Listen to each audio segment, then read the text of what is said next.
and welcome to episode 402 of the Awesome Comics Podcast, the place where the small press makes one hell of a big noise. My name is Vince Hunt, and joining me as always is the creator of the comic series Viper, Dan Butcher. Hello. And the Twisted Brain, and one of the tribute press that is behind so many living nightmares and wonderful comic books. It's Tony Esmond. Hello, how are you? We are well, and Good. we hope you lovely people at home are well as well. Tony is. I'm waiting for the jet lag to come in because he's been on he's been on his jollies again. I'm back. Yeah, he's back and he's ready to talk comics. I've got a burnt nose. I was just showing you it, and I was raging at Spanish waiters. Yeah. Yep. That's all 40 style. Yeah. Was there just one part of your nose that you didn't cover in sun cream? I don't use sun cream, mate. I'm a geezer, aren't I? Yeah. You're a fool. Crack out the old Mazzola. Jesus I'm like Christ. fucking Sexy Ray bass. Winston. Ray Winston, mate. That's what I'm about. Bloody Yeah, hell! If I don't put my sun cream on and during the British summers, which are getting hotter, if I go out, it's like the beginning scene of Daybreakers. You ever seen that film Daybreakers? Yeah. I like that film. It's That's a good film. Fucking fantastic film. I watched it. I started a room where you burnt your cock though once, didn't I, in the park? What? That was where you started the rumour in the park? No, I started it about you doing it in the park. Yeah, but no one should ever believe any word you say. That's true. That's why it's all right. Yeah. It's also all right. In fact, it's encouraged. If you check out our lovely sponsors, yes. Yes, I'm recommending a book from there later. Oh, hey, nice. Yeah. See, it's a service that not only sponsor us, and we truly appreciate their support, but we actually use their service as well. That's amazing. They are an indie comic marketplace that, like you people at home, you love indie comics as much as we do. There's a huge selection of titles on their database. You can list your book on there as well. It's another avenue to get your work out into the world, especially if you get involved on the Comic House digital app. There's a subscription service. It's basically like Netflix for comics. It's only it's like £3 a month, which is less than an average title of an indie book. And if you don't Wonder where you're going with that. Don't get me started. I'm not going to do that rant so soon.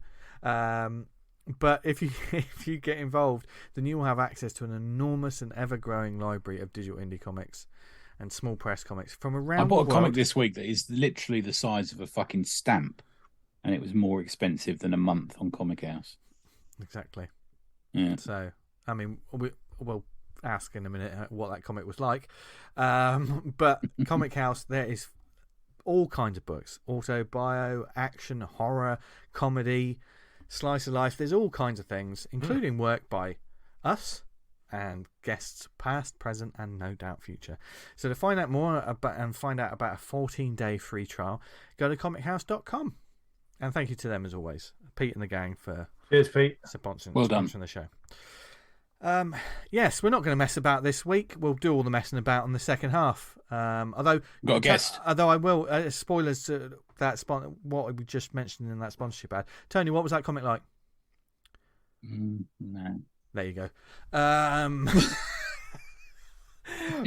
Value for money. Value for money. That's what comics. I don't get paid for these reviews. I do them for fun. Yeah, exactly. But what is fun is what you're about to listen to now, because we hope it's going to record. We've don't bloody fucking spoil the end. Look, every time that winds him up. Every time. Well, most of the time we've already done the interview. Yeah. So we'll find out in a minute whether I need to edit Tony out in a second. Yes. Yeah. You don't do editing. You said that on the 400. Actually, do you know what? Maybe I'll just change my tune for the next 100 episodes. Yes, road to 500. Up in the class factor. Yes, but we got to start at some point, I guess. Look, Dan, I know you're trying to give me loads of work every week anyway. I dropped a C-bomb in an episode and I didn't mean to. Oh, we did. When we did it when Vince was ill, we did one. Do you remember? Yeah. We noticed it and we didn't tell him. That was bad. I tried not to. Bad form. Well, it was making me laugh that we hadn't told you, but you spotted it. Yeah. Sorry, V. This is what I have to put up with on a daily basis. But thankfully... But enough of that. Road to 500. We love each other and we're here to talk about comics. So check out this awesome interview with Ross Radke. Okay, this week we're joined by a writer and artist whose work includes such titles as the action crime comic Malegro, the Kaiju anthology series Stomped, and also pod favourite SpandEx. It's our pleasure to welcome Ross Radke to the show. Hello, Ross. Hi. Hey, man. It's I was telling Ross he just says hey. He was just chatting to us for ages. Just chatting to us for ages. Yeah. As soon as the green light goes on in the studio, people panic. No, and I'm just I got your name right, Ross. I'm quite pleased. Yeah. But yes, thank you for joining us. Like I say, SpandEx has been. Dan's mentioned it several times. Dan got me hooked on it as well. And it's a gem. Like the character designs in it are so kind of mixed and eclectic. They're great. Love it. Thank you. Yeah. And the character arcs, etc. We'll get into a little bit of that, and also what your experience with WebToons, which is an area of comics we haven't really touched on. We've mentioned it occasionally. Guests mentioned it occasionally, but we've not really sort of drilled into it yet, have we? Yeah. No.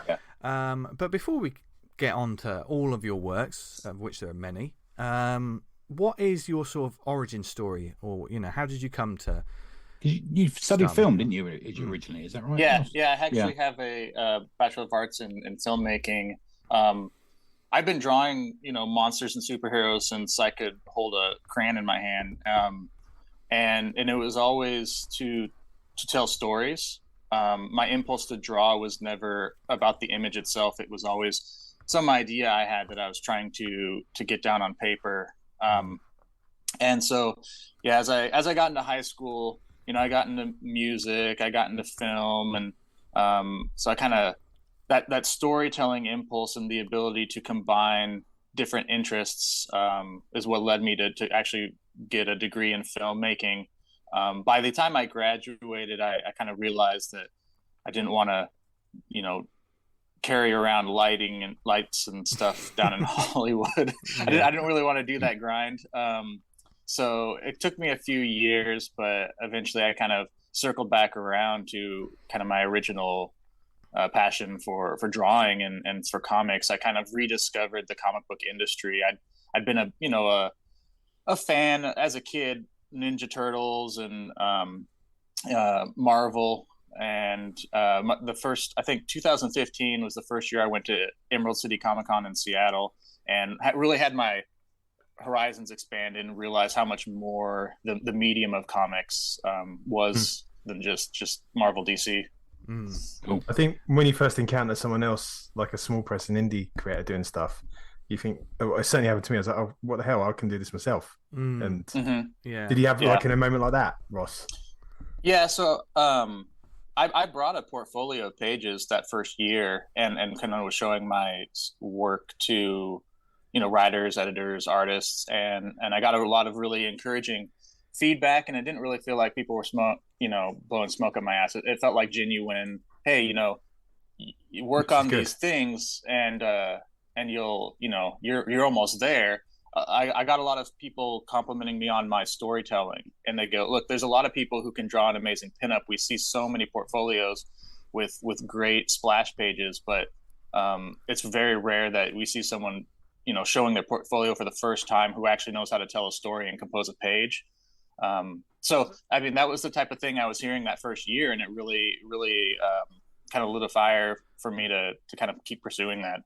Did you go for reviews with professionals type thing? Did you? Was anyone you oh yeah were speaking to? I kind of tried to I tried to meet some of my art heroes, and then also kind of talk to kind of a diverse selection of people. I had a really grueling one with Neil Adams that I'm glad I did. He's well known for that, though, isn't he? Or was well known for that. Yeah. He said you'd be better if you were just tracing, and he wasn't entirely wrong. I mean, at that time I was afraid to use photo reference, and now it's an important tool in my toolkit. So and then like CB Cebulski at Marvel, he was very encouraging. Some of the artists I really love, James Herron and a few others like that. They were that not only encouraging but actually helpful. They could help me break down and kind of show me where I could improve Benjamin Dewey is another great artist who gave me some really valuable feedback that first year.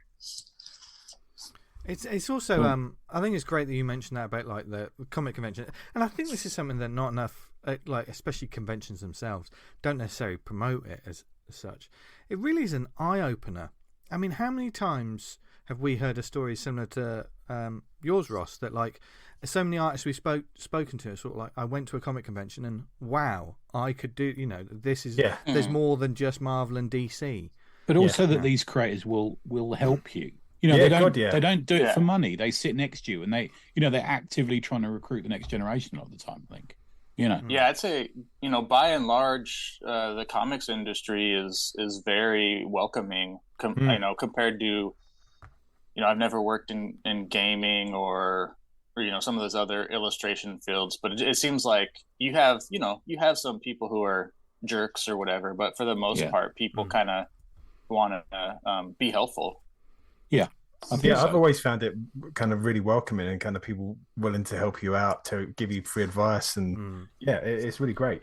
And especially like it's like sort of music or food, comics and genres of comics is a real bonding experience. You know, you'll go to convention and you think, oh, I only really like horror comics, but all I ever see is Marvel and DC, and you'll see a table where it's just a horror publisher, and you go up there and you think, that's my people. You know, I think the thing is with Neil Adams, he's famous for people would go to the Continuity Studios place, you know, and they would show him their portfolio, you know, 4 times a year. And like on the 8th time, he'd go, right, you're ready now. And he'd pick the phone up to an editor. You know, he's famous for doing that. You know, there's a lot of Frank Miller, for example, he did it too. You know, there's a lot of people who aren't in it, wouldn't be in the industry if it wasn't for that dude. Yeah. Well, it's fascinating to keep coming back and sort of like, I'm trying to improve, I'm trying to get better. And yeah, take on board what he says, go away, come back, you know. And you clearly like have, I mean, from that experience, you've grown and expanded your tools. So where did you go? You know, what was the journey like from then to the comics? You know, to where you are now. Yeah, so I mean, I mentioned earlier, but I was working at Walmart, and I was a salaried manager. The last 2 years I was there, 2018 and 19, I was working over 80 hours a week if you include my hour commute to and from the store I was working at. So I really had no time to draw, at least not at the level and the you know, pages it would require for me to be able to finish anything. So that's when I started thinking about collaborating and had the idea to try to put together an anthology. So that's where Stomped, the Kaiju anthology, came from, was just me realizing I'm never going to be able to finish anything while I'm working this job. So maybe I could break it down and come up with these. Originally, the idea, I wrote 8 12-page stories. Actually, I think they were shorter. They expanded to 12 pages, set in a shared world that was supposed to be kind of like a table setting, or almost like a prelude to another idea I had for a graphic novel that I knew I was nowhere near close to being able to tackle and finish. So, you know, I just cast a wide net and started just reaching out to just random artists whose work I liked online. And then you know, a couple of them would say, hey, you know, if you're looking for more artists, I've got this buddy and this is the type of thing that they would love. And so kind of snowballed from there. So I lost my job at Walmart, which is the best thing in the world that could have happened to me, at right at the end of 2019, and then the pandemic hit. So I suddenly had way more time to focus my energy on comics, and had already got the ball kind of rolling on that first issue with Stomped, and it kind of just grew from there. So for those who don't know, and Stomped, as soon as I read, I mean, you're dancing. I'm dancing to your music because Stomped immediately. It was just a that cover's idea. Great, man, as well. That, it's a real standout, that one. Yeah, really enjoyed that cover. Yeah, really. We talk a lot about the worth of covers, you know, and that really stood out. An eye catcher. But just tell us, what is Stomped? So, originally, Emerald City Comic Con every year does an art book called, I think it's called Monsters and Dames. And so all the different artists will contribute to it. And so I thought it would be fun to include in my portfolio. I never submitted it to the art book, but just a pinup with that theme. So I had drawn a picture of a young woman who's got like, you know, pink hair covered in tattoos, and she's kind of like cracking her neck, and in the background is the Space Needle with a big kaiju impaled on top of it. And it was supposed to be just a one-off drawing, but I really liked that image, and I I couldn't help but have the wheels start turning of what was the story there. So I had this idea for a young woman named Kim Corrigan, who is the only person with superpowers in the world of Stomped. And the way I treat the kaiju is sort of like, people view them as like natural disasters, so they give them cute nicknames. They have different I was really interested in like, how would our world react if this just kind of became a regular event. Every year you have a few of these kaiju appearing and attacking cities, or tromping through the forest. And and so that was the idea of the anthology, was to kind of just explore and kind of set up the world of Stomped. And kind of each story was meant to be my take on a different subgenre of monster comic or story, where one of them is kind of inspired by John Carpenter's The Thing. One of them is more classic tokusatsu, like has a Power Rangers vibe. Some of them are more slice of life kind of stuff, or dark comedy. So and it really does. I mean, I like the idea of that, because we've spoken about anthologies many times on this show. What they I like come and go this, a bit, don't they? Yeah. In fashion. But what I like about this is an anthology that is just exploring this world as well. Like, you've got the setting, like you say, you've got 12 different stories where you can describe and also weave in another narrative going through it, and introduced characters who are, I mean, in the first one, like Blind Date, that's the Kim character, isn't it, in Blind Date? I believe. And immediately, like after the first story of the first issue, which is without spoiling it, there's scientists and there's giant ape monsters. Trust me, you got to see it to believe it. And Blind Date takes another sort of different path, and then going into it completely blind, that reveal of the Kim character being extra special was like, what is this? Where's this going? And just what that character was just gave rise to this is a bigger universe, if that makes sense as well. And originally, like, I had no idea. It was the first Kickstarter I'd ever done. I was still kind of building a following online, and I kind of undervalued my own creation, in the sense that I didn't realize people would get so attached to the character in that first issue, and like immediately want to know more about that story.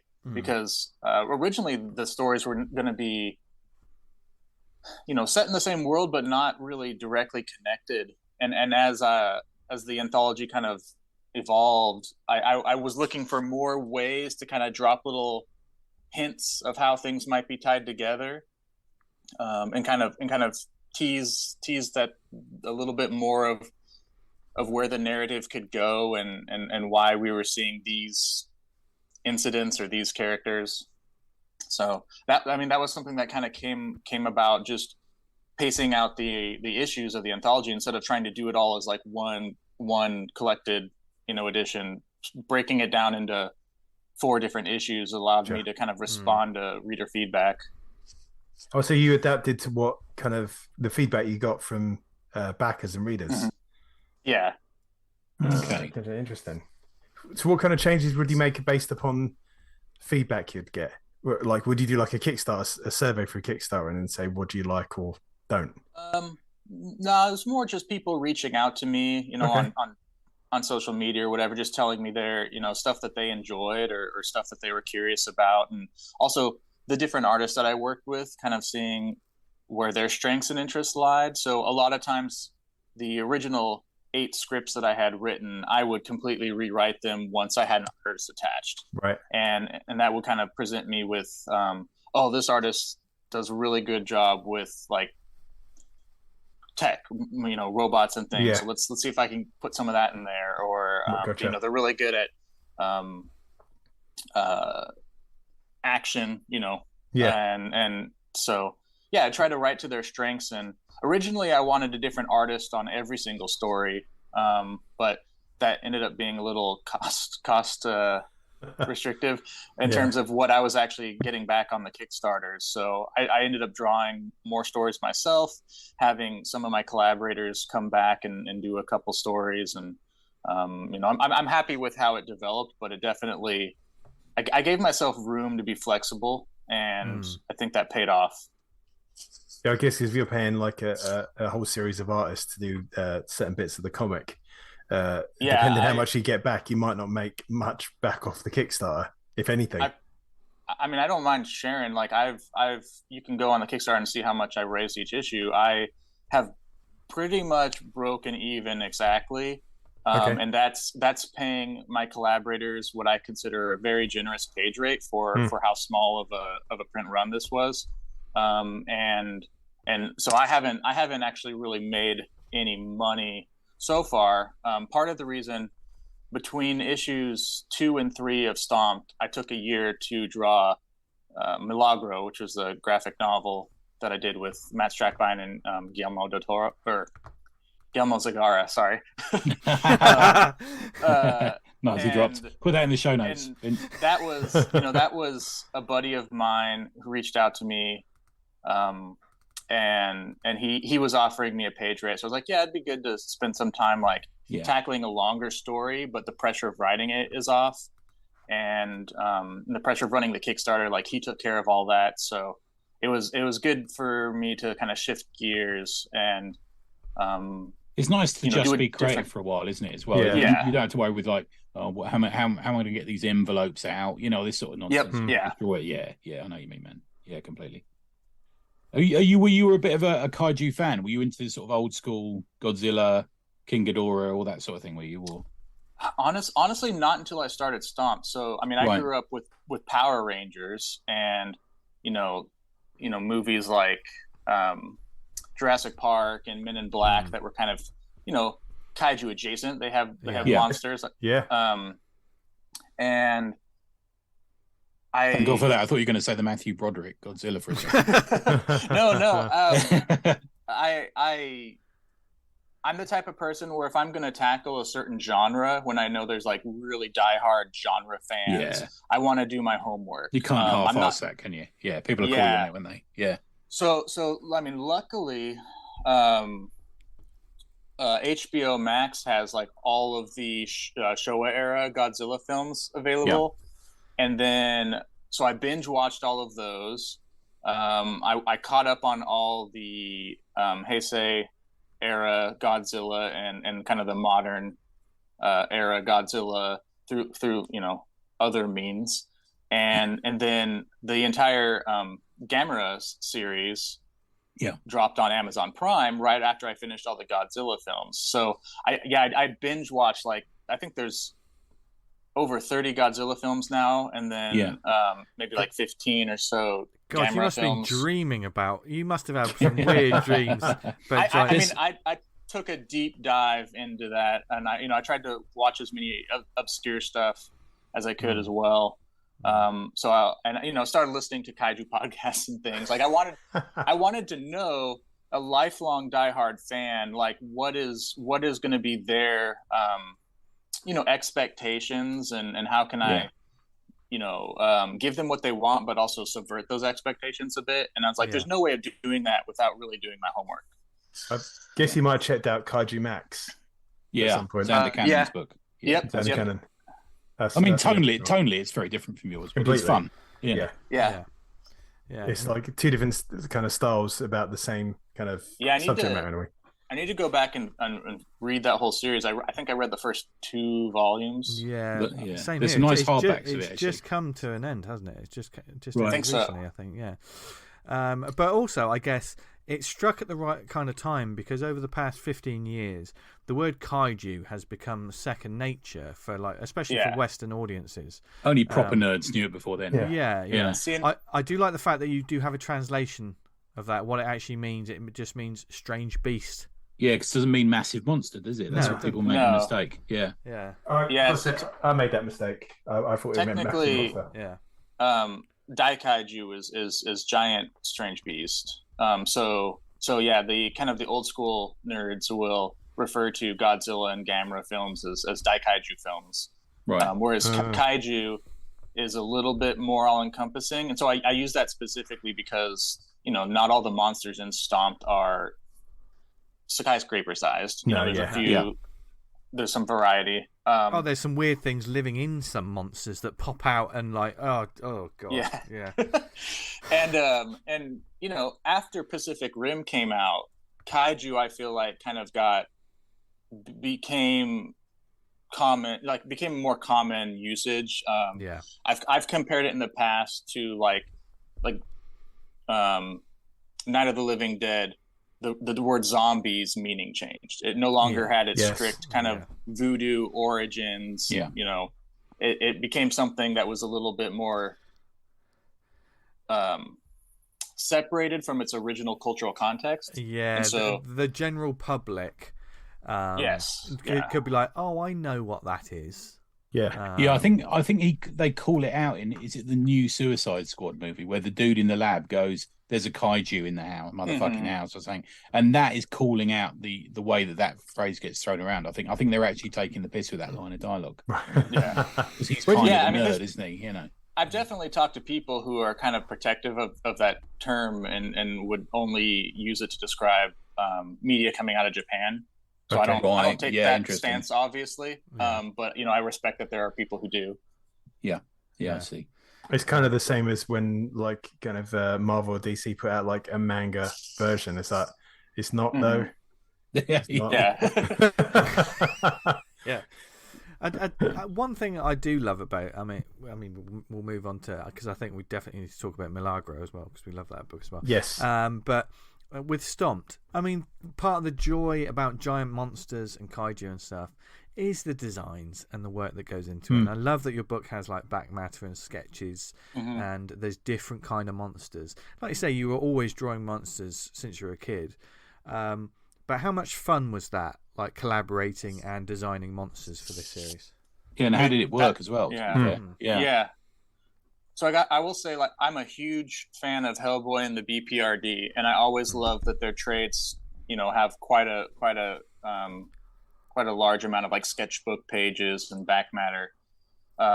So that was definitely something I always wanted to include because I'm kind of a process junkie and I like to see how things get put together.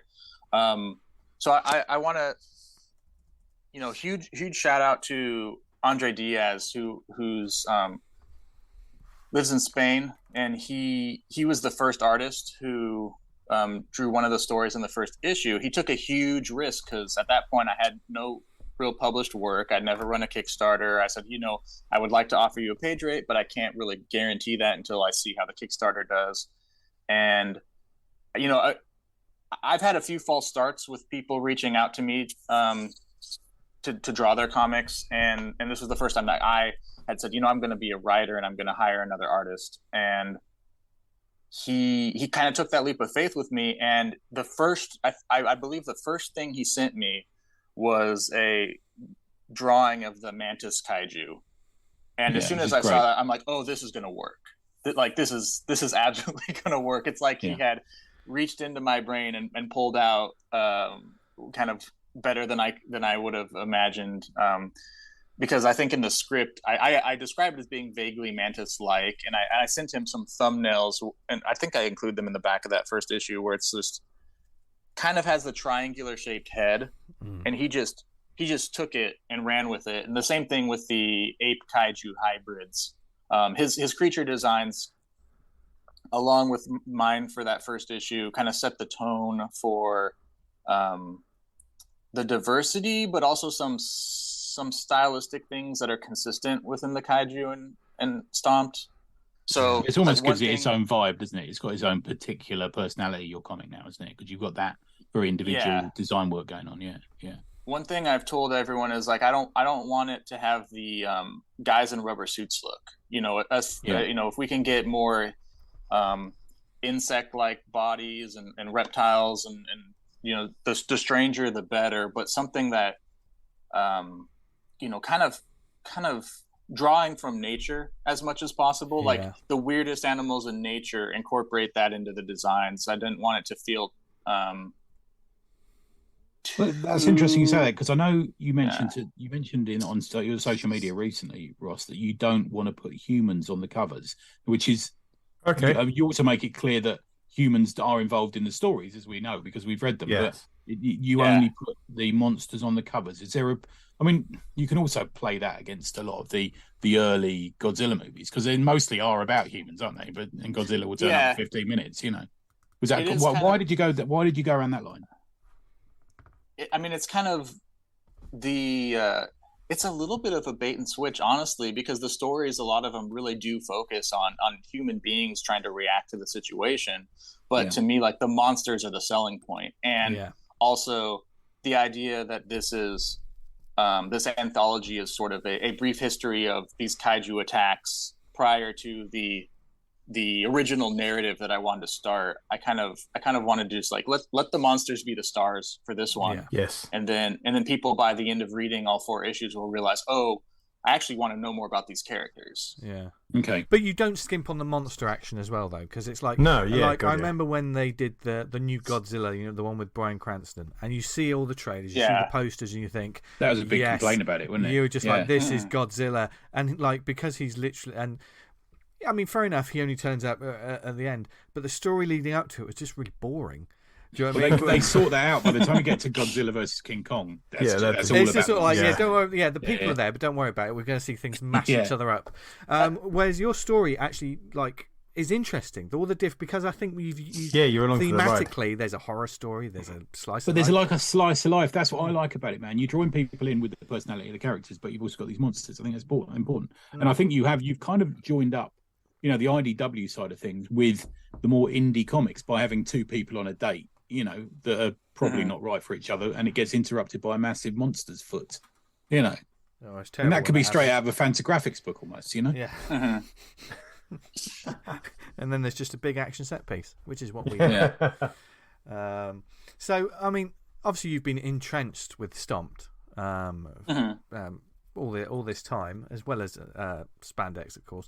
But Malegro, which I'm murdering the pronunciation of that came out of left field for me. I mean, a lot of your comics, a lot of them, apart from SpandEx, were a discovery for me. I will say. I mean, Dan has been championing, but I was just I sat down and just obliterated all of them in an afternoon. Yeah, and Malegro was a real. I mean, it's not just a 20-page comic. This is like a little OGN, isn't it? It's like a 45. It's like 70-page graphic novel, and it's a complete story. Yeah. 45 because it spreads. I was just thinking, why my PDF say 45? There's a lot of double-page spreads. There is a lot of double-page spreads. Lots of. I love an action double-page spread where you see the action play out, and obviously this is about a lucha libre wrestler. But there's a lot more to it than that. It goes into sort of it's an action crime story. There's so much going on with this. So the backstories of the characters, they've past trauma that they work through as the story goes through. Yeah, and it's kind of like a kind of a grittiness, but it's all kind of hyper colourful and kind That's what I liked about it. Yeah, I really like it. We talked a lot. So Matt Strackbine, he's the creator of the character Milagro, but he brought on Guillermo to do the actual writing, and he brought a lot to it as well. Such a great story, such a great script. It really feels like it's that part of the world.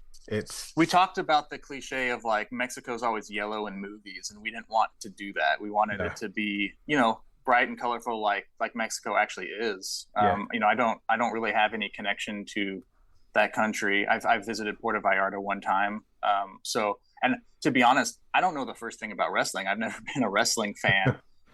So Matt pitched me this idea, and it was not at all the type of comic I would ever imagine myself doing, which is why I thought, I should do this. Because I was thinking about what my take in the material would be. And it's like, it was about the right length. I was looking to try to tackle something around, 40 to 60 pages of continuous story. I knew Matt well enough that I knew that we would be able to really have a good connection in terms of collaborating. He did all the colors and the lettering. I decided to pencil digitally and then print out blue line and ink traditionally. So it's got definitely a rougher look than,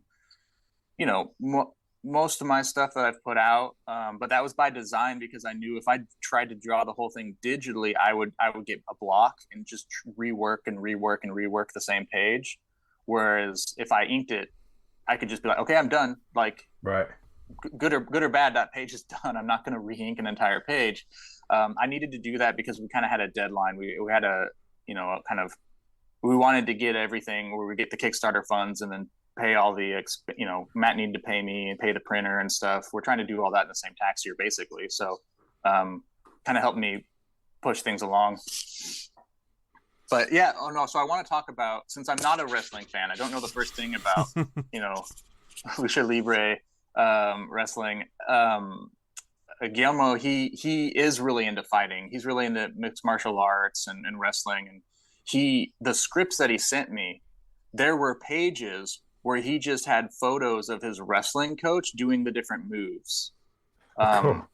So each, like panel one, and for him, one thing that was really important is he wanted to see a lot of grappling, because most fights in comics are people trading punches and kicks. Yes. And he's like, I've never seen actual wrestling, really broken down, like the actual wrestling moves. So, I did my best to translate that. And he definitely gave me a wealth of photo and even some video references to do. So the fights in here, you could actually recreate those fights. Like the moves all work together. There's a 6-page. There's 3 double-page spreads of one fight. And this also there's a convention panel for you. Yeah, there we go. Yeah. I mean, this speaks to the script allowing you, because for a lot of this book as well, there's a lot of story going on, there's a lot of character, but there's also a lot of freedom for you to tell stories through your art as well. And these 6-page, because normally when it comes to, especially like a grappling fight or like you say a wrestling fight, people will just use 2 pages and they'll just fill it with panels. But this one is literally every move by every move, and you feel all of it. So that was the reference you were taking? Was that almost, you had that strip by strip, almost like animation cells? Yes. Yeah, like they basically had, panel by panel photos of how each move and combination worked, but the photos weren't the most dynamic angles necessarily. So what I ended up doing is I used the Magic Poser app, which is a really basic, simple 3D modeling program, and I recreated the fights with the models so that I could move the camera wherever I wanted and try to pick what I thought was the most, the most interesting version of that move, or that, sometimes I would go in for a facial expression, or sometimes I'd pull back. And that was also the first time I really used a lot of 3D modeling for reference. So a lot of learning on this book. But that's fantastic. That's also a great example of how to use tools like that. Because Dan, you've used tools like that before as well, isn't it? I really like that one program. This week, like you say, I've got an idea. This pose here, I'm going to have this guy running, and then he pee around with it in 3D and go, well, that angle looks great, and I'm going to use that. It's just kind of, you can. We talked briefly about AI before we came out. Not much, but it's the tools like that which you can kind of help you push yourself to be a bit more creative and imaginative is what they should be used for. Yeah, because the comic sort of storytelling medium, sometimes if you take a photo, it may be exactly how it's supposed to be, But you know when someone's pointing towards a camera and the angle of like their elbow or something just looks wrong when you draw it. Yeah. It doesn't. So tools like that are really good for you to sort of play about and get exactly what you want. Is that what you found? Yeah, I think photo reference can definitely be an unfortunate crutch for some artists, but it's also a way to make deadlines. And same with 3D models. Like I feel like I can always tell when someone's playing it too safe, and so that for me the important thing is getting the basic structure of the anatomy or whatever down, but then not being beholden to it, not being afraid to push and pull the perspective a little bit, and let my line art be a little loose and wonky. Because I don't want someone to look at it and make it look like, I don't want it to be obvious someone's. I mean, we all know artists, so you look at it and you know, oh hey, it's Brad Pitt, as whatever super, you can tell, and so that was one of the things like I mentioned Neil Adams giving me a portfolio review. He's like the artists who get criticized for tracing are because they suck at it. If you don't suck at tracing, then it's going to help you go faster and better. And I did, I've always thought about that and try to find the right balance there where I'm, if I was just doing it purely from my imagination freehand, the problem is I feel like it's easy to just default back to you kind of have an internal bank of poses and things that you're comfortable with drawing. And it's like, so using these tools helps you push beyond like what you would usually just default to. And plus with like buildings and things like that, just having reference just makes it so much easier. There's no I never understand people who are against reference, because otherwise how would we reflect on the world around us if we didn't use reference in relation to it?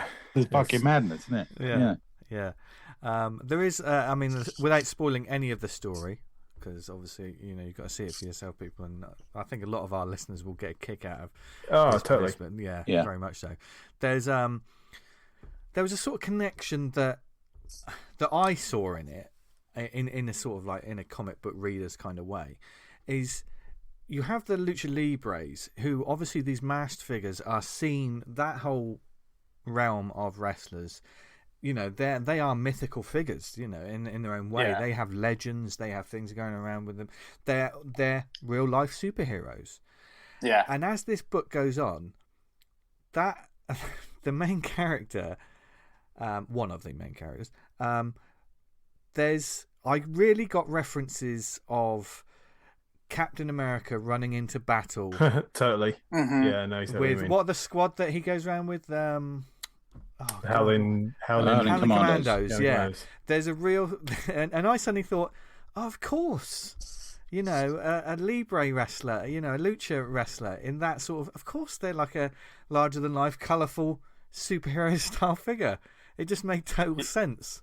Yeah, that's one thing that attracted me about the script, is that it's when you get to it's so obvious, but not like on the surface it kind of feels like a kind of an exploitation sort of violent kind of those type of grindhouse movies. And it could have quite easily been that. A lot of stories this would have been a lot darker, especially with inks and colors and stuff. And so we kind of we were playing with the expectations of that genre, but there is some character stuff that I found really interesting. In particular, like the main character Milagro is nonverbal, and it's never mentioned. It's never mentioned. It's never explained. But I mentioned to you guys, I work with people with intellectual and developmental disabilities. So having a lead character who is nonverbal, I'm like, that's really interesting. And we kind of hint at how his father figure kind of exploited him. And is not necessarily like the greatest person, but he also took this kid off the streets and turned him into like the world famous wrestler. So there's like two sides to the coin, and I just liked how the whole story, without spelling it out for you, kind of shows you that there's kind of the light and dark behind everybody. Yeah. And then by the end, it goes completely off the rails and turns into some crazy,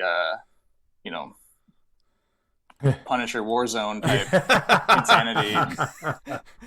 Yeah, but in a really satisfying way. Yeah, I think it really works out. Yeah, it's definitely. And you don't skimp on the violence in this one. This is also just to let you know, this isn't a cartoon Lucha Libre. There's people literally having their heads smashed in, and absolutely. I mean, the pace that made me go, "Oh," was the one with the garbage truck. Or whatever that truck was towards the beginning. They don't mix well with heads apparently. That's almost like an inciting incident, now, isn't it? That bit all kind of springs off the story. Yeah. So that must have been quite an experience, because what you're doing with SpandEx, if we can sort of segue through to that, is also very different as well, because this is a sort of action grindhouse. I mean, Malegro is like an awesome film that I've just discovered on Prime Video that I didn't realise existed, and I fucking loved the 2 hours I spent watching it. And of course the Kaiju with Stomped. But what made you want to do SpandEx? What led to this sort of webcomic? Webtoon had a contest. Honestly, I've been, ever since I was a kid, I've been building this roster, pantheon, or whatever you want to call it, of these weird superheroes. I do love superheroes, but I really don't read a whole lot of superhero comics anymore, because it just seems, how many times can you swap people's powers, or it's I feel like there's an in and out. I don't know. Maybe not everyone feels this way, but I felt like I was really into Marvel kind of during the Ultimate and like Bendis era of Marvel. Okay. Yeah. And then when that came to a close, I kind of, discovered Image Comics and indie comics, and my interests kind of diverged. But I don't have anything against superheroes. It's definitely it's kind of like, if you're working in comics in the US, you're gonna have to engage with the superhero at some point, right? Yeah.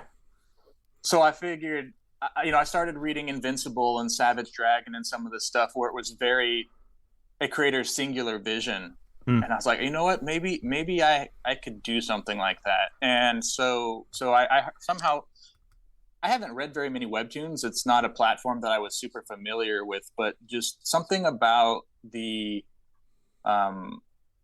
vertical scrolling format and like the short episodes, it was very intriguing to me. I'm like, you know what, maybe I don't want to sit down and draw my definitive take on superheroes in a graphic novel, but maybe I could have this playground on Webtoon where I can just do whatever I want, as often or as, stretched out as I want to do it, and just play around with all these characters that have been living inside my head since I was a kid.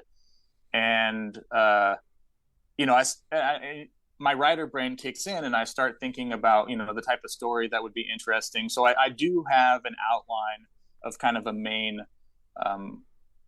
kind of romantic dramedy, and that's kind of the center of it. But, I'm giving myself room to just go off on tangents if I have an idea for a random character or something, or, it's like I said, it's kind of like a playground for me, and the episodic nature of it makes it's like I'm tricking myself into doing something that if I sat down to try to write out a 120-page graphic novel would never get done. Yeah, I understand. Yeah, I love the kind of cast of characters. The designs are so varied and different. Like you get like a head slap moment when you in the first. I don't know. They're not issues, are they? The first part. Call them episodes. Yeah, just call them episodes. And you have the three characters, and they're rock, paper, scissor, and they've all got their kind of unique power consistent with their name. It's great. I just can't wait to see where the relationship between Botfly and Masterpiece, where that goes. that's a perfect example though. So the rock paper scissors was just a throwaway gag. I just needed some villains, and I'm like, oh, that'd be funny. I don't think I've seen that before. And then in the episode that I just published last night is their origin story, because I started thinking about how did these characters end up the way they are, and it's actually, I think, one of the more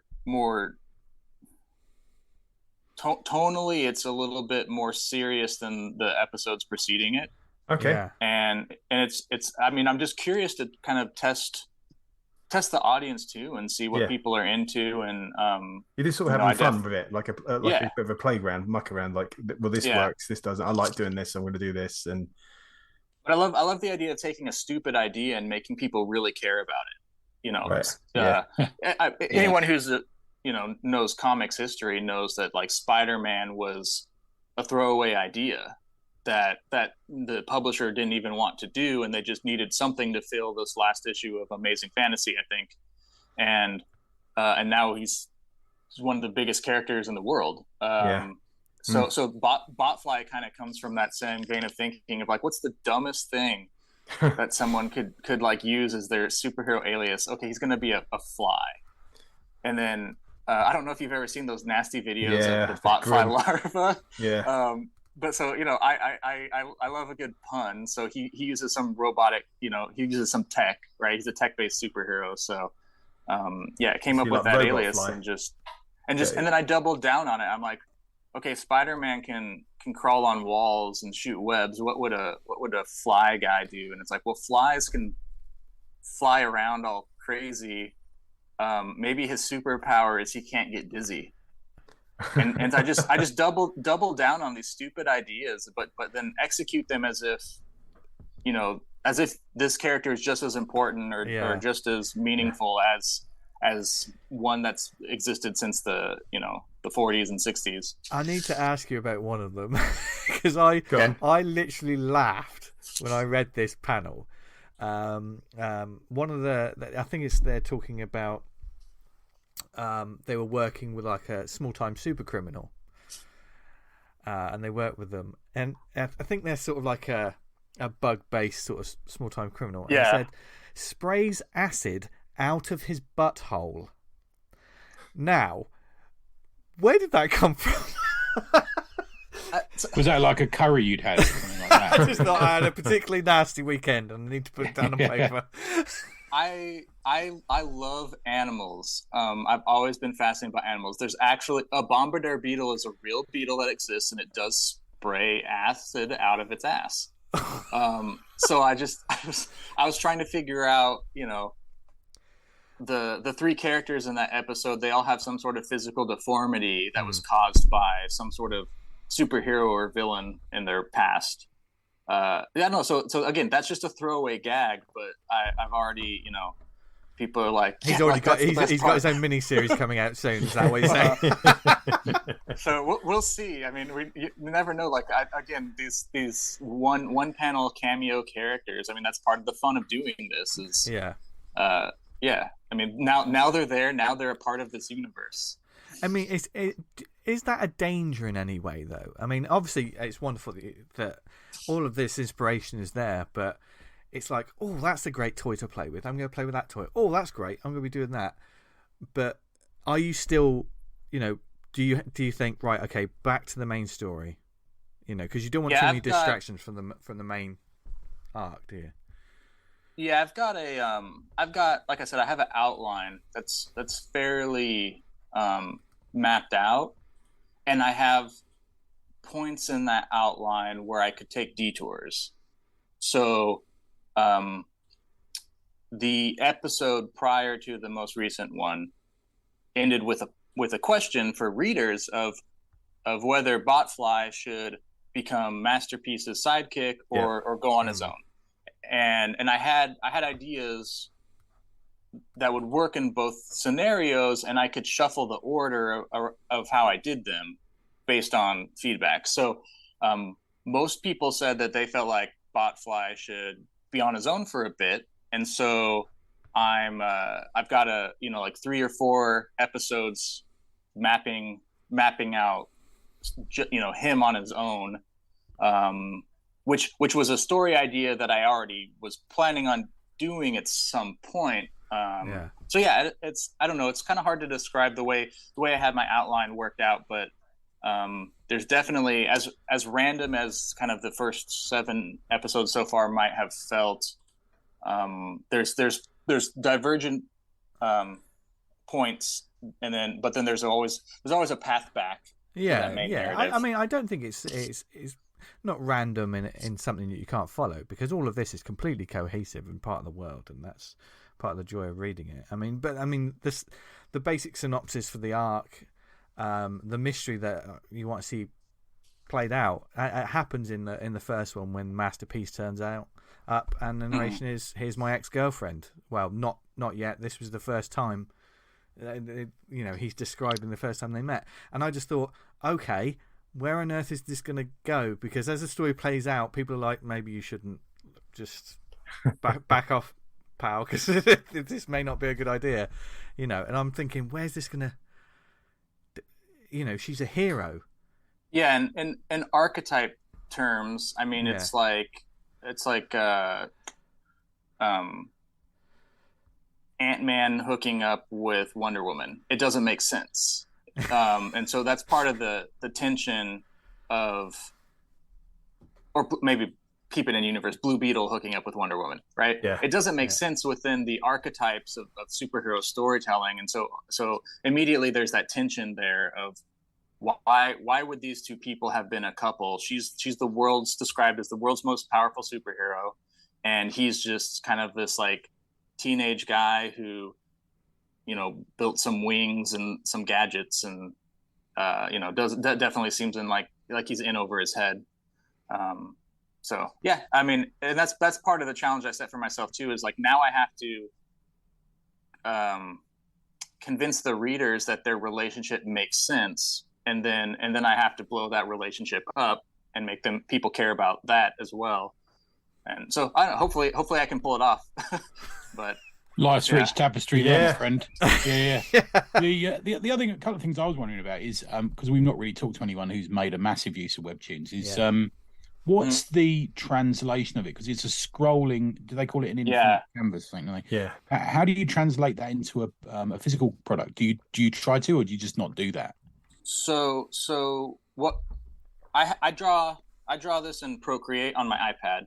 I have a template set up that's a long vertical canvas, and I can use, because there's some file size upload limits. So I've got this template that I can do like 6 to 7 of this. So I'm drawing it continuously the way that you're reading it, with a few breaking points so that I can chop it up and upload it. And I do eventually want to take this to print, but I kind of view these are two different mediums, and I'm approaching it like two different mediums. So whatever SpandEx and print ends up looking like, I would probably be cutting and pasting panels from the WebToons and using those as my something between a thumbnail and pencil layer, and then kind of redrawing the entire thing. Okay, interesting. To make the most of a comics page. I'm definitely trying to format and make the most of the WebToons format in my layouts, and some of that's not going to translate to comics. But it's what it's a very specific way. Readers of WebToons. And Webtoon readers know exactly how they're going to, because this is how they only read their comics. Do you know what I mean? This it's weird because the Marvel app has probably 6 or 7 of these ongoing, and they've just taken. It's about a fucking dolphin or something. I don't know. It's like nonsense.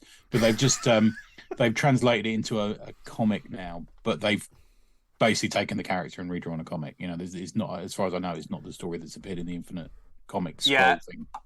I've Lore Olympus is like the most popular series on Webtoon.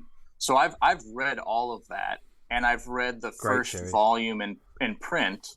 And I've even though that's not a superhero or action series, I've actually used that more as my template for how that might work, versus looking at other superhero comics on WebToons. I wanted, I know how a superhero comic works. I want to know how a WebToons works. So I'm reading the stuff that's popular to the Webtoon audience, and my lofty ambitions is that SpandEx can be kind of a gateway between two worlds, because WebToons and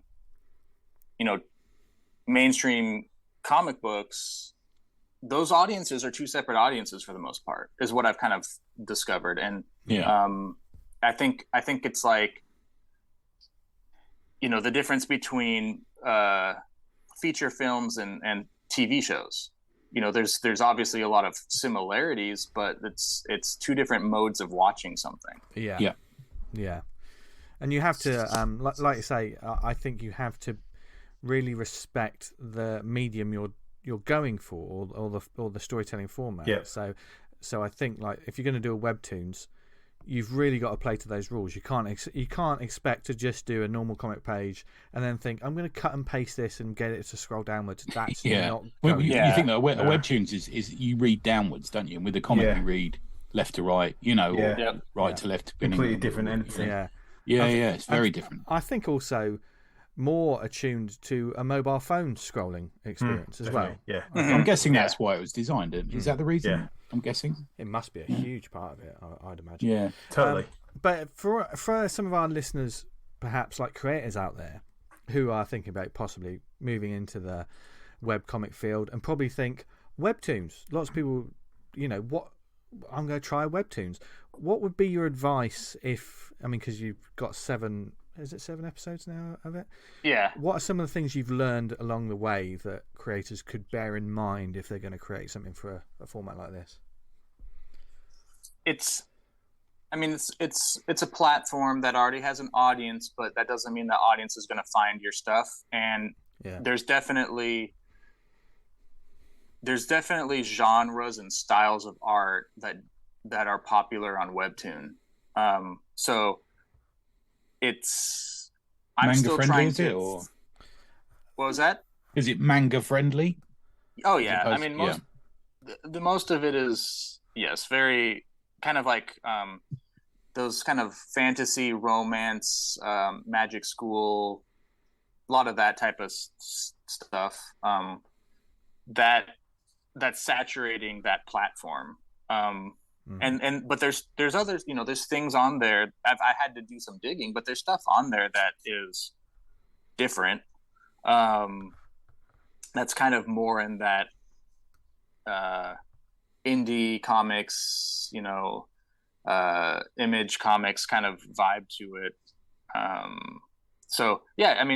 There's you can do more than Dragon Ball Z and Sailor Moon ripoffs for sure. And so that's part of the fun of kind of, if I did a superhero comic, it's just one more in a vast sea of superhero comics. If I do a superhero webtoon that's kind of got more of the Western sensibilities to it, that's something different. And whether people are interested in that or not on that platform, that's kind of what I'm still figuring out. Yeah. In terms of like figuring out the transition between comics on the page versus comics on the vertical scroll, it's more like me going back to how I would do storyboards for film school, right? Where I really am thinking about usually just one image. You're usually, as you're scrolling, going to be looking at one image at a time, and so you actually can play with pacing in a way that you can't in a comic by just giving more gutter space between pictures or dialogue. So I've tried to cram as much as I can because of the file size limits into it. But if you go and look at other webtoons, some of them have more breathing room, and so eventually I'd like to be able to get comfortable enough in my storytelling that I don't feel like I'm trying to cram as much as I can into each episode. Yeah. Does the release day make much of a difference? Because if you go, for instance, if listeners go to their web browser now, I've got it up in front of me. They've got it literally Monday, Tuesday, Wednesday, Thursday. I'm literally looking at Sunday, And Laura Olympus is right here with 62.3 million likes. Oh yeah, will tell you, it's insane. Yeah. So Webtoon Canvas, which is what anyone can upload to, does not give you any sort of metrics. Right. Okay. To track anything. The only metric I have to see if anyone's reading is if someone hits that heart button or leaves a comment. So it's really hard to tell. Obviously, if you look at my episodes in the Webtoon app, you can see there's diminishing returns in terms of people liking it, but my subscriber count has continued to gradually increase. So I'm curious if once I bank 20 episodes, does that help with visibility, right? Once you've shown, okay, this is someone who's committed to telling this story, they're not just going to jump off and leave you hanging. I don't know. I'd be curious to see. My plan right now is to be to give this a year and kind of assess at the end of the year whether or not it's worth the effort or whether or not I just want to go back to Kickstarter. Yeah.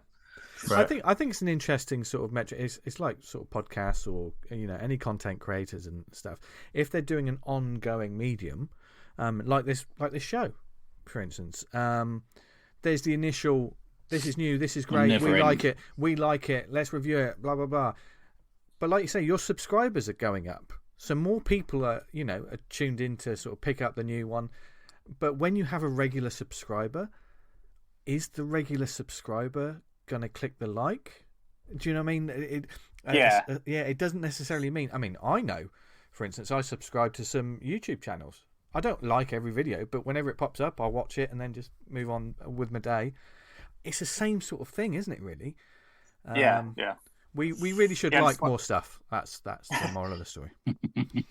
It is unfortunate that just the way that the algorithms or whatever of the stuff is designed is, and I think people understand it's you have to engage with it if you like it, and I fall into that same thing. Like, I watch, there's YouTube channels and podcasts I listen to, and I greatly enjoy them, but I don't like every single episode, or I don't leave a review or whatever. And that's stuff that I think content creators, you always hear people, don't forget to like, subscribe, and review. Exactly. Whatever. It sounds part of crazy. the thing. It sounds like the hard sell, but those things do tie into more people checking out and stuff. By the way, you can like and subscribe and review this show wherever you, whatever podcast. Listen out later, folks. Yeah. But I think though, Ross, like SpandEx is such like an easy read. If any of our listeners haven't tried Webtoons, because like I said, I looked at this page and you might get a little lost with all of the as well as Laura Olympus, all those crazy romantic, all the crazy so sort of high fantasy or Final Fantasy style romance comics on there. You might think, well, what's this? But there's so much more on there. I think SpandEx is definitely a winner. If you want to see what it's like, I think your comic's a great one to start. Let me shout out a couple that I like. Oh, please. Okay. Gris Grobus by Simon Roy, which just had a Kickstarter for the hardcover print version. And I think he started that actually on Patreon and then moved it to Webtoon, and now it's coming to print. Okay. And then Harsh Prospect by Will Tempest is really great. Both of those are really great hard sci-fi. Just if you're looking for something that would be like counter programming to the majority of what Webtoon is, those two I've been really enjoying. Nice. Awesome. I'll check them out. And where can people find SpandEx before we move on to where they can get your other stuff? But if people want to check out SpandEx, where can they find it? So if you have to log into the Webtoon, I mostly use the app, but there's the desktop version as well. If you just go to the Canvas tab and just type SpandEx into the search bar, I think there's two other things that come up, but it's got my name attached to it. Yeah. Okay. Just look for Ross's name Check it out. Like it. I think I found it just by Googling. Okay. Yeah. And I'm constantly posting links every time I upload a new episode on my social media. So I'm on Twitter, I'm on Instagram. I have my own website, which is just www.rossradke.com. I'm going to be doing an overhaul on my website soon. I do have a web store where once I have fulfilled all the backer rewards for Stomped issue 4, I'll be adding print copies of Stomped to my web store, and I've got some original art and things that I sell through there as well, and then also digital copies. So awesome. Where can nice one. If people want to check out Malegro, where can they get hold of that? Yeah. Track down Matt Strackbine. I think his handle on Twitter, I think is let me get this right. Is it something random? At the letter hack. That's not so easy to remember. Okay, yeah. At the letter hack, that name is because he used to write into the Hellboy books a lot, and he's actually done some like back matter and stuff for some of the Hellboy comics. Oh, nice. So he's taken that moniker and for his other creative stuff. He does a lot of left-wing political cartoons because he's a cartoonist as well. Okay. And nice. So I do not know if there are any physical copies left. I do not know if he plans to reprint them anytime soon. But I think if you shot him a DM, you might be able to get a PDF. Oh, there you go, listeners. There is a call to arms, because seriously, all of these books are ones that you will all love. And yes, there will be links in the show notes, etc. And Ross, thank you very much for joining. Cheers, us. Ross. Yeah, thank you, man. Good speaking to you, man. We're looking forward to seeing what happens in all your stories and what crazy kaiju you come up with next. Yeah, no, and in the back of Stomped issue 4, I do have a little blurb about some of the plans for where that series goes next. So, it's gonna be awesome. More to come. Look forward to it, man. There we go, folks. Another fantastic creator for you to go and follow and check out their work. Definitely check out SpandEx. Yeah. Very nice. Very nice. And also, really, go on. Yeah, I say you get that Savage Dragon Invincible feel from completely SpandEx for me. Yeah. Oh, right, okay. Yeah. I'll tell you, I tried to get into SpandEx in Spain and it wouldn't let me log in. I don't know why. Was that when you were going on the beach? Well, yeah. Well, there was still Wi-Fi because it was quite a high class beach establishment. It still had Wi-Fi. I was talking about your trunks. All right. Anyway, I don't wear trunks. Thank you. Speedos. Speedos are trunks. No, trunks are like shorts, aren't they? No, is that right? Shorts are shorts. Oh, I always call them trunks, but mine are like. I tell you what, mine are like shorts. Like, if we post this on social little media, pocket for everyone will be talking about it for weeks. Nuts. Yeah. So... I cut the string bit, the netting out, just because I like it to fly free a bit, What do you mean fly free a bit? That's fairly loose anyway. What are you packing down there? They're like Nobby style shorts, man. I say it now. They're down to the knees. These shorts. Didn't Alan Partridge come free at the sides? We're talking about Captain Beefheart again. The lining's perished. Yeah. Vince told us off for being so filthy during the break, so God knows what happened there. Yeah, well, it doesn't matter anyway, does it? Because we're still this show. Yeah. Yes, and speaking of which, it's that time of the show. Do we have any shout-outs this week, gents? Yes, I've got 3. Shall I do mine? Yes. Thanks to Pat and Lisa for looking after me on my holiday. A very enjoyable time. Spent in many bars and talking a lot and playing table tennis. It was a cracking time. So thanks, guys. It was. It's lovely to meet Euros and they turn out to be all right in it. You know what I mean? Is Pat really good at table tennis? He's actually really good at it. Yeah, he loves it. Yeah, and I'm really shit at it. But it was really good. Just the best holiday. Burn With Me is a 100-page graphic novel about a small town pyromaniac and is currently funding on Kickstarter. It's about halfway at the moment. I'm a fan of this series. It's been on the Steve's Kickstarter on his Patreon, and it's fucking brilliant. So look for Burn With Me, go and back it. It's a 100-page graphic novel, really intelligent, thoughtful storytelling, really good. And my last one is Steve Lafler's Dogboy. It's a collection of the collection is now on Kickstarter with some brilliant OA tiers on it. Actually, I backed it at quite a high tier. Okay. You get a lovely bit of OA with it, and if you want to get a bit of OA from an underground legend, Steve Lafler's your man. So go and find out Dogboy on Kickstarter as well. There you go. Nice, Dan. I've got 2 shout outs. Lawless Comic Con, Doubletree by Hilton Hotel, Bristol, B51 6NJ. On the 27th postcodes on this show. 2023. That's this year. It's coming in 74 days, 23 hours if you listen to this on the 13th of the 3rd, 2023. So, there's absolutely tons of guests at this one. Tickets are on sale now.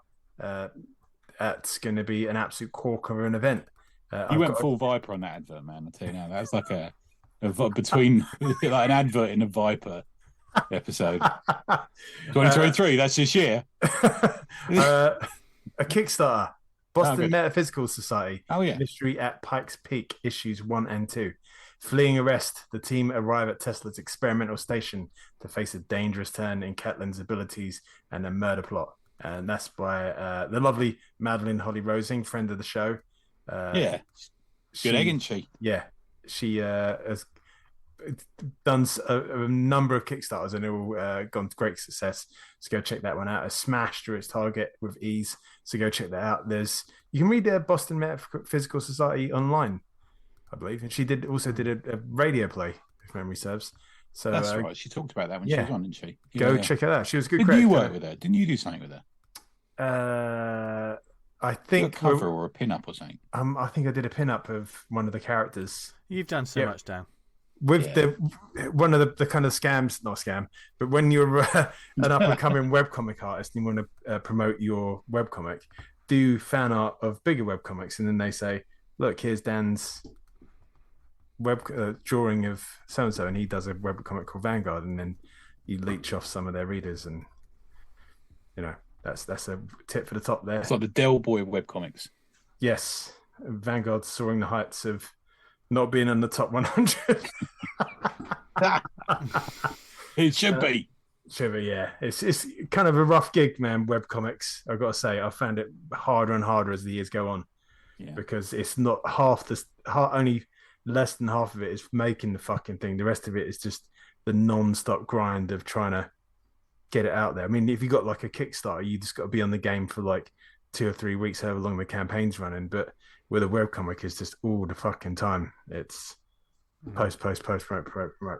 But enough of me moaning. Let's move on. You got any shout outs? Yes, I do. I have 2. First up, there's an upcoming Kickstarter you can get notified about. This is the Berg, written by Sarah Peplow and Fraser Campbell, art by Gavin Mitchell, letters by Colin Bell, and colour assist by JP Jordan. An ordinary job for a team of London sanitation workers turns into a life or death struggle against an unthinkable horror. I've been lucky enough to see a little sneak peek of this, and if you like fucking crazy horror, and maybe if you like things like The Thing and The Blob, then you definitely want to check this out. So go on Kickstarter and get notified about that, or follow Fraser and Sarah, etc., and the crew to get notified. Also, Phoenix Comic Fest Digital. You might have seen some word about this online. The Story Museum and the Phoenix Comic present Phoenix Comic Fest Digital, and exciting programming of online live stream events to accompany the in-person festival. Tickets, I think they put out some new tickets. I do not know if they've all sold out. They're only it's this Saturday 15th and Sunday 16th of April. Saturday features Neil Cameron, Jess Bradley and Zach Simmons-Hearn. Sunday, Jamie Smart, Abby Bulmer and Gary Northfield. So like I say, £5 per person.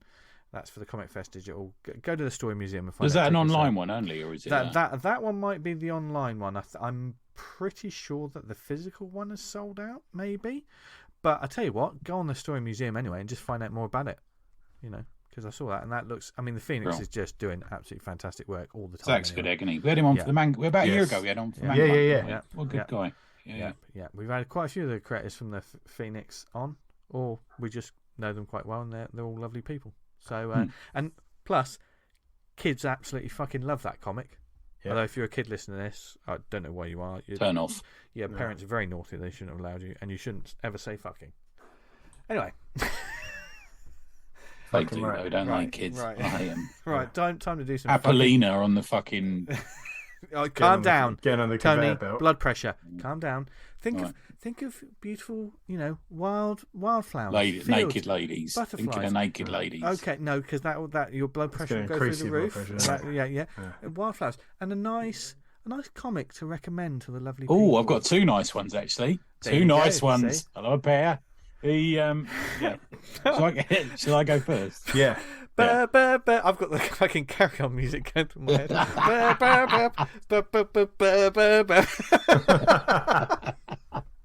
Right, I apologise, Stephen, because I'm about to recommend your comic. It's come after the worst fucking bit of the show so far, but it is probably a high point, and So, first one I'm going to recommend it was a lovely welcome surprise. It's called S.C.I. Superhuman Crime Investigators Homecoming, issues 1 to 4. I read this on Comic House, which is actually the only place it's available. Created by Stephen Newbold, under the imprint of Reading's Best Comic. There you go. You heard it here. Reading in the UK. So it's the Defenders of Justice were 20 years ago. So what we're going to talk about here is older heroes coming back from retirement, which I know is a subject we've talked about a bit. We talked about that with Mark Miller. Yeah. It's something that I don't know, it just gets us, doesn't it? Like sometimes we love that sort of older hero thing. So there's been a government crackdown on superheroes and vigilantes, and a number of fuck-ups along the line, including a robot army, has retired everyone. There's a girl called Claire Cooper, who's AKA Sensation, and she's moved to the US to try and join a team out there, but it didn't go so well. And she's returned to the UK to support another friend of hers who is also a cape, who started turning up for photo ops at Comic-Cons, which is, let's face it, probably what would happen. If Jet's going to do it, then one of this lot's going to do it. Let's face it. But just before she returns to Reading, there's been 3 murders, including one very high-profile hero who everyone thought had retired, and one of his main enemies had been found dead in an alley, eviscerated, in fact, in a sort of quite a seedy side of town. So as Claire arrives back at the airport, she's doorstepped by an old colleague, an old teammate called Nigel Newington, who was the hero called Mastermind. In the Defenders of Justice, now Mastermind was the sort of psychic element to the team. And what is done here, the narrative uses superhero tropes in order to unravel a later story, if that makes sense. Okay. So we get that imaged Marvel UK kind of idea of a team. He now runs the Reading, aka Thames Valley Police's arm of the S.C.I, and he needs her help to investigate these murders. She's not sure whether to or not. Soon gets involved in the mystery as the narrative travels on, and that's done naturally. Actually, it's quite an interesting way. They sort of suck her into this investigation, into this mystery. There are also other teammates who are either friendly or antagonistic, or haven't seen for a while, who are also pulled into the mix, as well as a Russian oligarch who they go undercover in a mission to infiltrate a gala. So it's got some classic stuff going on, but it is primarily a personal piece. Sure, it's got that Image love, sure, it's got that Marvel UK love, but it's solidly written. And what it does a number of things, sort of things that pop up to me as it was going on. It's got a really nice slow burn in relation to the way that the story is told. So the story is told over 4 issues. It's not one of these books that lays out the whole plot in issue 1 and they sort of chase the strands to issue 4, which seems to be something that goes on a lot these days. This one develops in a really well done way, and you can tell it's been thought out per issue. There's a shout out to us in issue 2. It's very kind of Stephen. He actually mentions that he listens to us, which is cheers, kind Stephen. to him. Yeah, thanks, man. And there's these little realistic things, like I said, about the superheroes appearing at Reading Comic-Con, and this element of, the same way that we get people who appear on quiz shows, or people who appeared in Doctor Who, or people who appeared in reality TV, or like we just mentioned, Jet from Gladiators appearing. This is what they would do. So she's appearing as Comic-Con, but people are dressed up as her rogues gallery, and they're turning up for a photo op. So it's got almost like a twist on the cosplay thing. And cosplayers turn up in a number of annoying, helpful, getting in the way kind of, you'll see. I don't want to spoil it, but it's a theme. Very interesting theme. I I can't really give any away that apart from that, except that I've always believed that cosplayers are evil, and I think there's a lot of Easter eggs in this as well throughout it, which are really fun to read and to watch out for. Oliver and Felicity, if anyone who watched the Arrow TV series, turn up in issue 4, and he does lay down story threads for following series. What you also get, you get some back matter that is like fake trading cards, which were kind of the fodder of the early 90s, weren't they? Yeah. So you get little trading cards.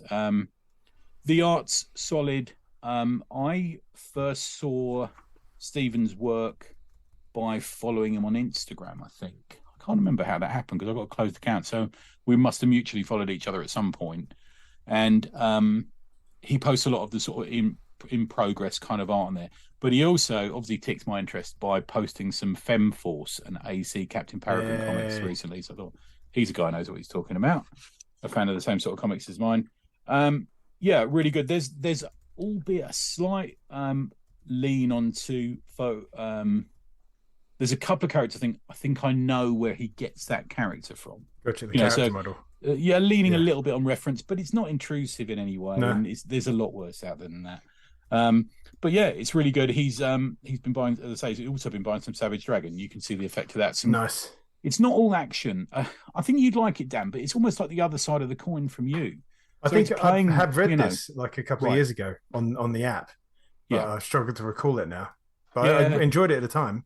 Yeah, I think it's good. I think it's just, I was away on holiday. I had an iPad and, there's only so many comics you can get in a suitcase in there. So I was relying on what I had on there. And I thought, I haven't read this. I'm going to read this. This dude seems like he's up my street. And it was a very pleasant surprise. And I reached out to him and he's listening. And he seems like a jolly good egg. Fantastic. But the only way you're going to get this is by either contacting Stephen on Instagram, or you have to be a member of Comic House. There you go. There's a second advert for Comic House.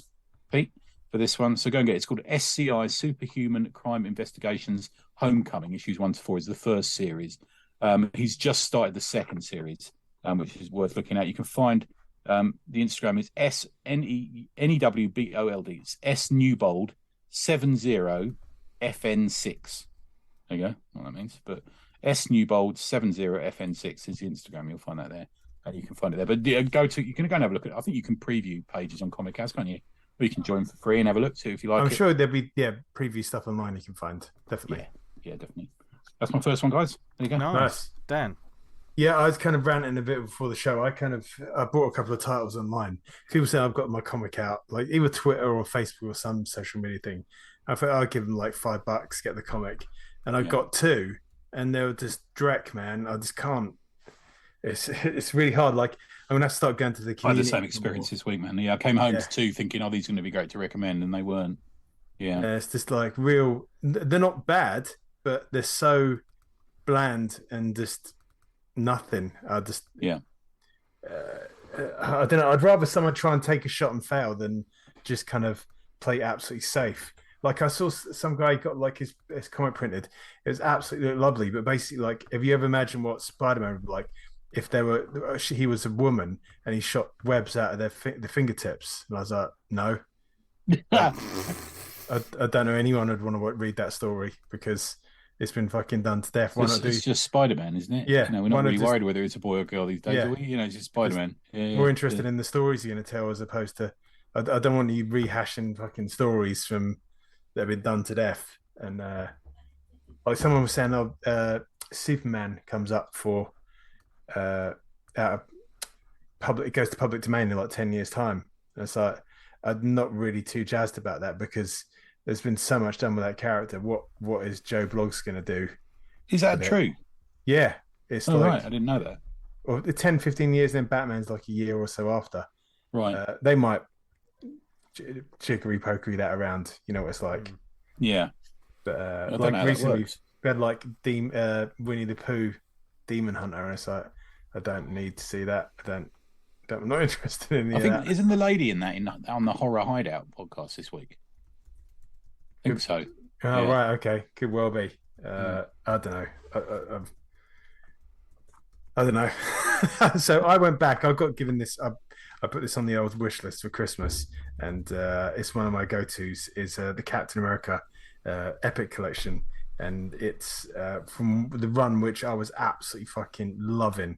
which was this one incorporates the Bloodstone Hunt, which is essentially like Captain America goes on an Indiana Jones adventure with Diamondback as his sort of sidekick, which is Diamondback's Pete Captain America for some of us, isn't it? We really enjoyed that one.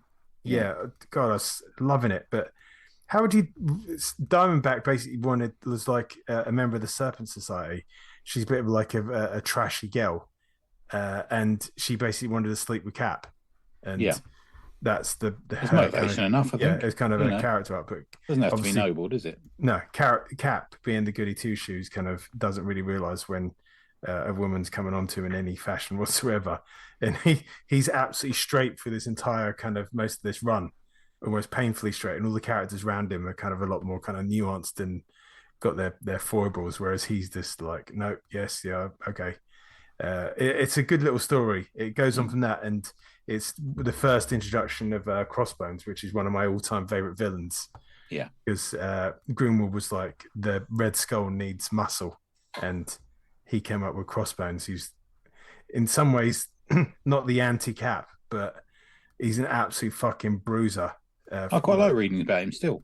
Yeah, ruffian from the streets. He's just great, and the fact he's kind of like squared it away that he's going to work with the Red Skull, who's like a Nazi. I don't know if they bring that up in the comics much anymore, but such a great character. I loved him. They kind of did an origin for him, which tied into Diamondback. I was like, yeah, not really feeling this. It'd have been better to do like a Wolverine style. Like, it's so much more interesting if he doesn't ever take the mask off, and you don't know where he's from. He's just an absolute fucking unit that just works for the Skull, and he has got a background, but it's way more interesting if you don't know what it is. So there's another one of the Captain America Central Collection Epic collections that I'm going to be. They're not cheap, are they? Those collections? No, they're not. It's unfortunate that some of the runs where like something massive happened, that particular one is fucking ridiculously expensive. There's one with the cover where Captain America's holding out the shield and Wolverine's slashing down at it, and it's got all the sparks going. That's a lot, that one. And there's a couple of others that are really hard to get hold of. But for the price of that, you can get the app for like 6 months, man. Yeah, maybe I should do that. It's just that I want to have it and own it. It's like, why are they being funny about these? They should be printing these out of fucking dime a dozen so anyone can get them. It shouldn't be that limited, surely. You would think so. That's another fucking complaint I've got about these people. So, fuck you at the drive-through, they fuck you at the counter. Yeah, get fucked all the time. Yeah, but enough about that. Yeah. Who's next? Vince is getting fucked. What are you getting fucked on, Vince? Well, I feel like this episode I am. Lucky you. Yeah. No. This week, I will echo what the gentleman just said just then. I read a few comics this week, and it's the recommendations section for a reason. And the ones I can wholeheartedly recommend are the comics of The Guest that I read this week. They're the ones I found so much enjoyment from them. So check out Ross's work, because I love those comics. The first Stomped will get you addicted, because it's a lovely fresh start on that sort of area of comics and movies and stuff. And I'm finding the recommends bit the hardest bit of the show. Yeah.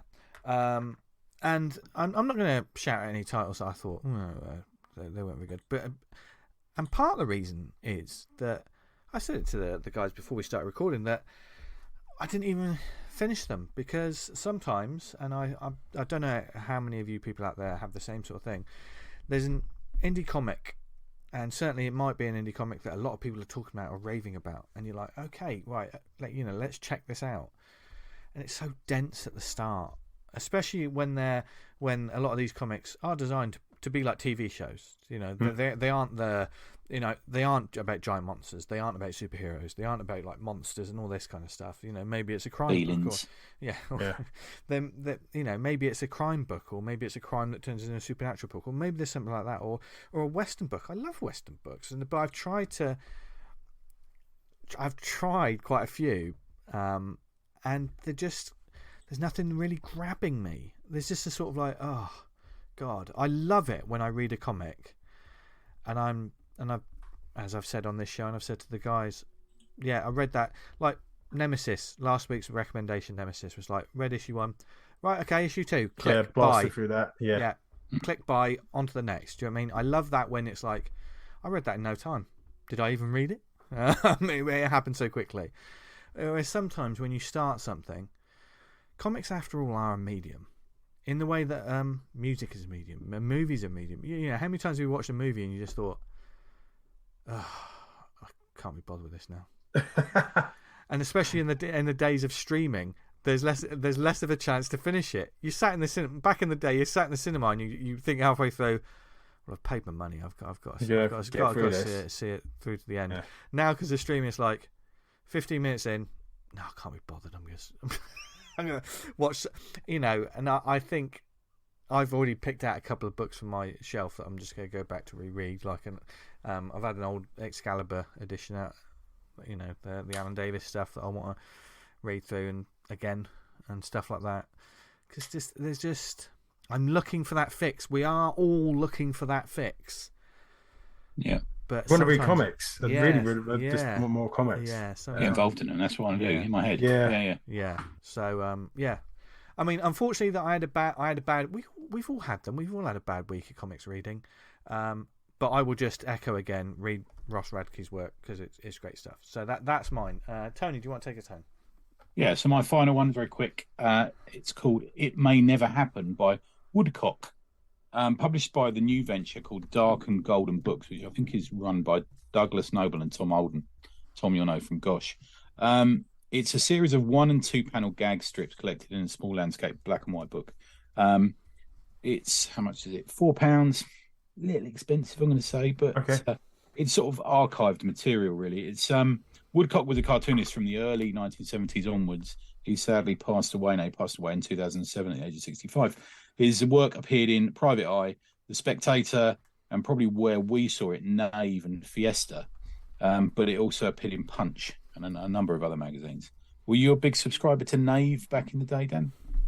No, I can't remember. I'm more as a Razzle man. Yeah, good. Yeah, class. Yeah. Read His Wife, came out once a year. He's not somebody I was previously aware of, being completely honest, but I really did dig his sort of sharp, sort of punky surrealism thing he's got going on in it. He's known for his, if you look him up, he's known for his captionless commentaries that often move between a banal setting to something much stranger and often more surprising. So here's just a little taste of what you got in it. So cartoon 1 of the book is a man watching a television in a sort of suburban living room in his living room chair with his lamp and a picture of the Queen on the wall. And what he's watching on television is a big picture of a bum, and the bum squirts poo in his face. So we've all been there. So not maybe literally, but figuratively. Have we, Tony? Is this something? Yeah. Well, we've all seen X Factor, mate. And there's another one where the man is following a seemingly sexy lady with luscious long hair down to her shoulders, and she turns around and she's actually got the face of a lion. You know, there's a bit of that going on. It's sort of pacey. It's quite a quick read. It's just fun. It's a cool little zine sized thing you can have. I kind of dug it. It was all right. It's good fun. I'm glad I got it, actually. I got to learn a little bit about this creator, about this cartoonist, long after his death. But if you go to Twitter, you can go to dark_and_golden, and that will take you to links. And if you go to darkandgolden.bigcartel.com, you can get this. And they've got other products. I think this is book 2 in their line. They've got about 4 books out at the moment. So they're all interesting stuff. You know, it's all nice.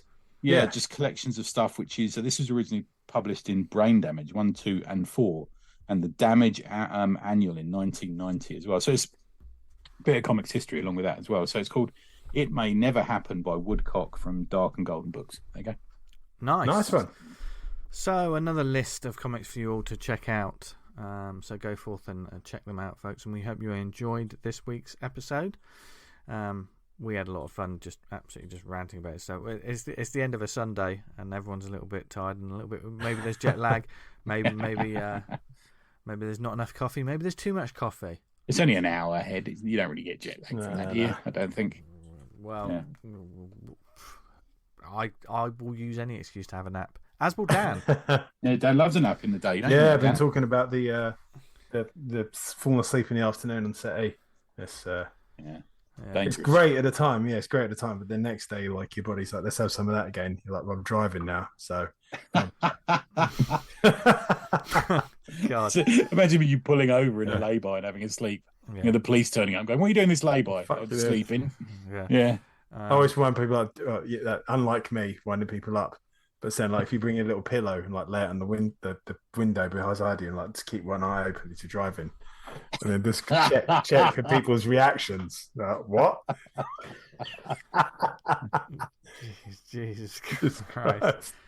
Stay safe out there, everyone. Yeah. Don't do as we do. But what you should do is read loads of comics. And we hope you enjoyed this episode and everything we talked about. If there's anything you want us to talk about in an upcoming episode, or perhaps there's any events or comics. Or a guest.